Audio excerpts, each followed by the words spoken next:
अस्सलाम वालेकुम। ज़िंदगी में जिन चीज़ों की समझ ना आ रही हो कि ये क्या है और क्यों है, मेरे साथ ही क्यों है, ऐसा उन चीज़ों को अल्लाह के हवाले कर देना चाहिए। जिन चीज़ों को आप हैंडल नहीं कर पा रहे होते, आपका रब उन चीज़ों को बहुत अच्छे से संभाल लेता है, सब फिक्स कर देता है। वो आपके लिए, आपको बस दिल से सब अल्लाह पर छोड़ना है। उसकी निशानी ये है, आपका दिल पुरस्कून हो जाता है।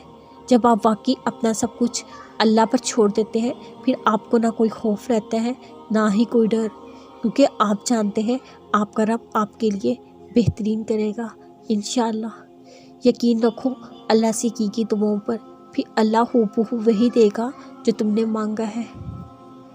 जब तुम्हारे पास कुछ भी बाकी ना रहे, तब भी यकीन रखना तुम्हारे पास अल्लाह है। अल्लाह इस बात से हरगिज़ गाफिल नहीं, आप कोशिश कर रहे हैं, वो जानता है आपकी हिम्मत जवाब दे रही होती है। आप सब्र का दामन तब भी नहीं छोड़ते। वो खालिक है, मालिक है, वो राज़िक है, वो जानने वाला है। वो जब आजमाता है, आजमाइश का सिला भी रखता है।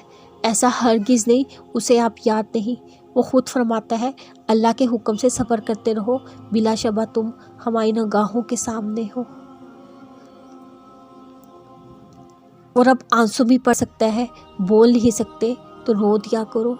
वो अल्लाह है, वो किस्मत का लिखा बदल देता है, उसके लिए कुछ भी मुश्किल नहीं। पक्का यकीन है तो वो मौत से करेगा। जब तुम दुनिया के दिए गए दुखों से थक हार कर रात के आखिरी पहर अल्लाह के आगे सर झुकाते हो, तो वो तुम्हारे इस बिखरे वजूद को अपनी रहमत से समेट लेता है, तुम्हारे बेचैन दिल को पुरस्कून कर देता है। आप हर किस्म की परेशानी, गम और खौफ से अल्लाह की पनाह में आना चाहते हैं, तो ये दुआ करें, ऐ अल्लाह मैं तेरी पनाह मांगता हूँ गम और आजिज़ी, कर्जदारी के बोझ और जालिम के अपने ऊपर गलबे से। हज़ूर पाक सल्लल्लाहु अलैहि वसल्लम अक्सर ये दुआ पढ़ा करते थे। पता है ये दुआ इतनी ख़ास क्यों है? क्योंकि इसमें इन तमाम मसाइल के हल के लिए अल्लाह से दुआ की गई है, जिनका आज भी हर दूसरे दिन इंसान को सामना करना पड़ता है।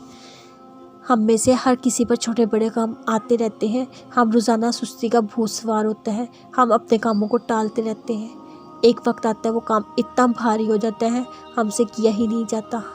जब हमसे ताकतवर इंसान से हमारा वास्ता पड़ता है, हम बुज़दिली इत्मीनान का शिकार हो जाते हैं।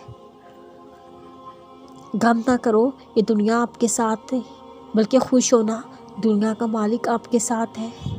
कोई भी तकलीफ़ हमेशा नहीं रहती, ये अल्लाह का वादा है हमसे। अल्लाह तहज्जुद उन लोगों के नसीब में लिखता है जिनकी दुआओं को नसीब का लिखना बदलना होता है।